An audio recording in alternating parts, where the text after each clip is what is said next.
안녕하세요. 세무사 세연입니다. 곧 있으면 종합소득세 신고기간이 다가오는데요. 처음 신고를 하시는 분들도 많을 거고 신고는 해봤지만 어떻게 세금이 나오는지 그거를 모르는 분들이 되게 많으실 거예요. 그래서 오늘 제가 이 영상으로 종합소득세를 계산하는 방법을 되게 쉽게 알려드릴게요. 이 영상을 다 보고 나시면 내가 세금이 왜 이렇게 나오는 거지? 어떻게 해야 세금을 줄일 수 있지? 이런 고민들을 다 해결할 수 있으실 거예요. 우선 먼저 종합소득세가 뭐고 누가 이거를 내야 되는지부터 알아볼게요.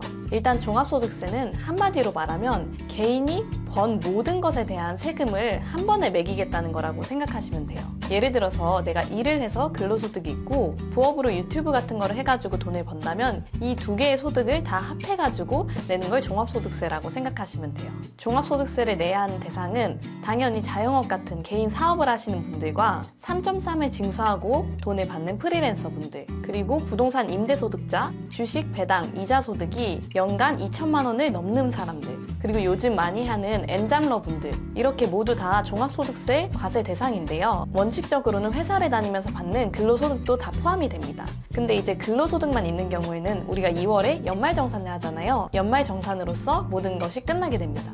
그런데 만약에 2월에 연말정산을 했더라도 내가 다른 수입이 있다. 이런 경우에는 반드시 종합소득세를 신고를 하셔야 돼요. 그럼 이제 본격적으로 종합소득세 계산 흐름을 한번 볼게요. 크게 6단계로 나눠서 생각하시면 편한데요. 첫 번째 단계, 1단계는 총 수익 금액입니다. 이거는 우리가 매출이라고 하죠. 보통은 매출을 모두 합하는 건데요. 예를 들어서 사업자인 경우에는 내가 카드 매출도 발생하고 현금 영수증 매출도 발생하고 세금계산서 매출이 발생하죠. 이 매출을 모두 합해서 총 수익 금액이라고 생각하시면 돼요. 그리고 프리랜서인 경우에는 3.3을 떼고 받은 돈이 있을 거 아니에요. 그 3.3까지 포함한 금액을 매출액으로 봅니다. 그래서 예를 들어서 우리가 1년에 한 5천만 원 정도 벌었다 하면은 그 5천만 원이 총 수익 금액이 되는 거예요. 그 다음 2단계는 필요 경비인데요. 이거는 쉽게 말해서 지출, 경비를 빼는 거를 말을 해요. 우리가 매출이 아무리 컸어도 비용이 정말 많이 나갔으면은 이익이 적잖아요. 그래서 이 이익에 대해서 세금이 나오기 때문에 경비를 반영해 주는 겁니다.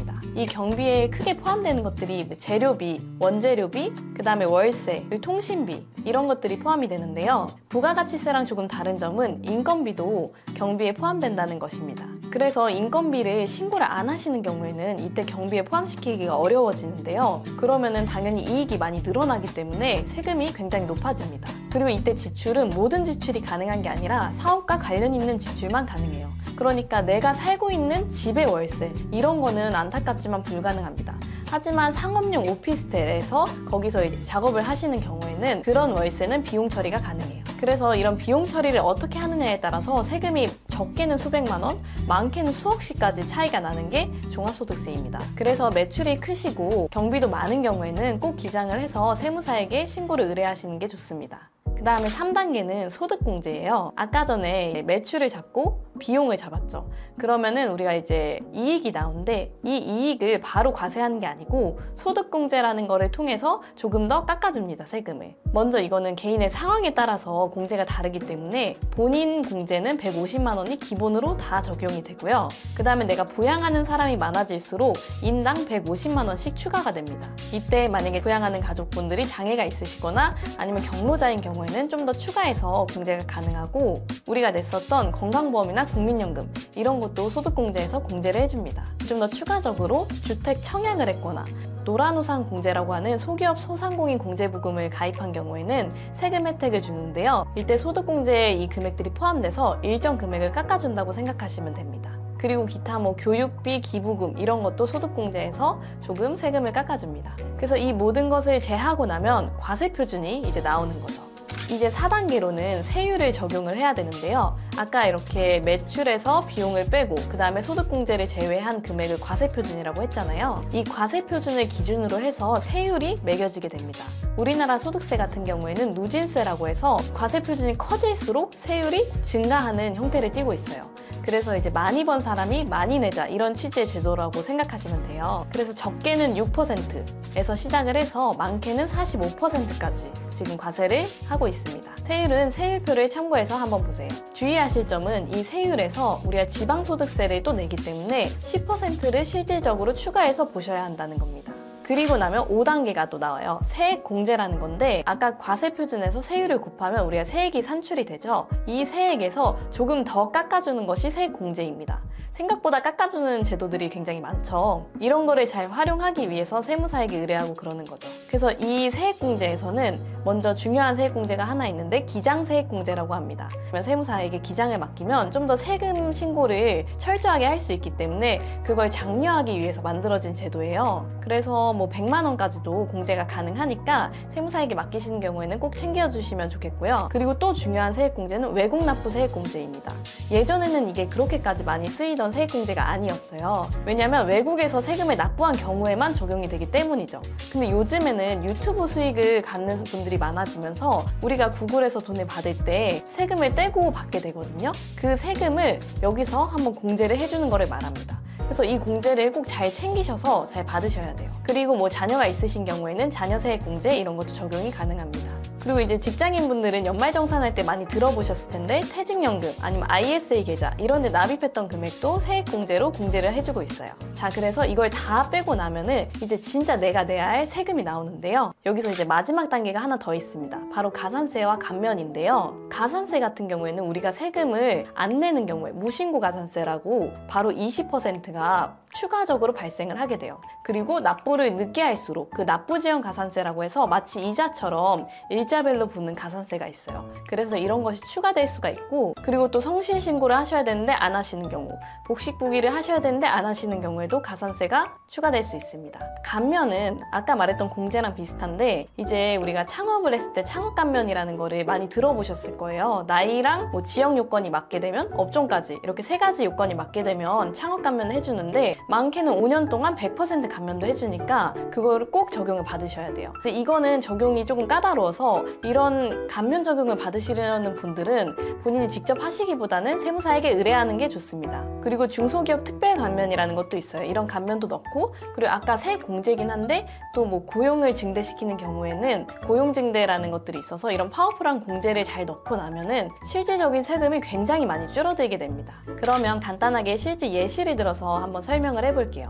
A씨가 1년 동안 7천만 원을 벌었다고 가정을 해볼게요. 그럼 총 수익 금액이 7천만 원이고 경비로는 이것저것 사용해서 한 2천만 원 정도 사업과 관련된 비용으로만 썼습니다. 그러면은 7천만 원에서 2천만 원을 제하면 5천만 원이 우리가 이익이라고 볼 수 있는 거죠. 근데 여기서 아까 말했던 소득공제를 빼주죠. 이분은 뭐 부양하는 가족이 없이 혼자 있으셔서 본인 거 150만 원만 공제했다고 가정을 해볼게요. 그러면 과세 표준은 4,850만 원이 되죠. 이 경우에는 우리가 세율이 15% 구간에 속하기 때문에 세액을 계산을 해보면 대략적으로 600만 원 정도가 산출이 됩니다. 여기서 이제 기장을 맡기셔서 기장 세액공제 100만 원 정도를 받으시고 유튜브 수익 같은 게 있으셔서 외국 납부 세액공제 50만 원 정도 받으셨다고 가정을 해볼게요. 그러면은 실제로 납부하실 금액은 450만 원. 근데 여기서 우리가 아까 말했던 지방세를 추가로 10% 부담을 하셔야 되기 때문에 45만 원이 추가로 나온다고 생각하시면 돼요. 그래서 총 500만 원의 세금을 납부하게 되는 겁니다. 그러면은 여러분이 결국에 가장 궁금한 거는 어떻게 해야지 세금을 줄일 수 있냐 이거잖아요. 첫 번째는 아까 말했던 필요경비, 이거를 잘 챙겨주셔야 돼요. 그래서 영수증을 챙기고 적격증빙이라고 하는 우리가 세금계산서, 현금 영수증, 카드, 계산서 이렇게 4가지를 잘 챙겨주셔야 하는데요. 이런 경비들이 이제 많아질수록 다 챙기기가 힘들기 때문에 꼭 세무사와 상담을 하셔가지고 경비가 많고 매출이 크시다면은 기장을 받으시기를 권해드리고 있어요. 그리고 추가적으로 아까 소득공제에서 우리가 어떻게 부양하는 가족은 조정할 수가 없잖아요. 그래서 노란우산 공제나 이런 거를 통해서 세금 혜택을 좀 더 받으실 수가 있습니다. 그리고 요즘에 뭐 ISA나 개인 연금 같은 걸 통해서 세액공제를 또 받으실 수가 있고, 가장 중요한 거는 신고기간 내에 신고를 꼭 하셔야 된다는 거예요. 아무리 세금을 아껴도 우리가 가산세가 붙으면 벌써 20%가 붙고 시작을 하잖아요. 그래서 5월 달에는 반드시 종합소득세를 신고를 끝내셔야 합니다. 그래서 이런 부분들을 잘 챙겨서 신고를 하시면 처음에 생각했던 금액보다는 많이 세금을 줄이실 수가 있을 거예요. 자, 오늘은 그래서 종합소득세 계산 방법을 한번 쭉 훑어드렸는데요. 최대한 쉽게 풀어봤는데도 어려운 점이 좀 있으면 댓글에 남겨주세요. 그러면 제가 댓글로 설명을 좀 해드릴게요. 이게 막상 계산을 하면 어렵진 않은데 진짜 절세 포인트는 어떻게 경비를 잘 찾아내는지, 그리고 어떤 공제와 감면을 챙기는지에서 갈리게 되거든요. 그래서 이런 부분은 사실 전문가가 아니면 다 챙기기 어렵기 때문에 매출이 어느 정도 발생하셨다고 하면은 신고 대리를 맡기든지 기장을 맡기시는 것이 가장 좋습니다. 영상이 도움이 되셨다면 좋아요, 구독, 알림 설정 부탁드리고 혹시 종합소득세 신고에 도움이 필요하시면 제가 아래 댓글에 링크를 달아놓을 테니까 신고, 대리 신청을 해주시면 됩니다. 다음 영상에서는 더 유익한 세금 정보로 돌아오겠습니다. 감사합니다.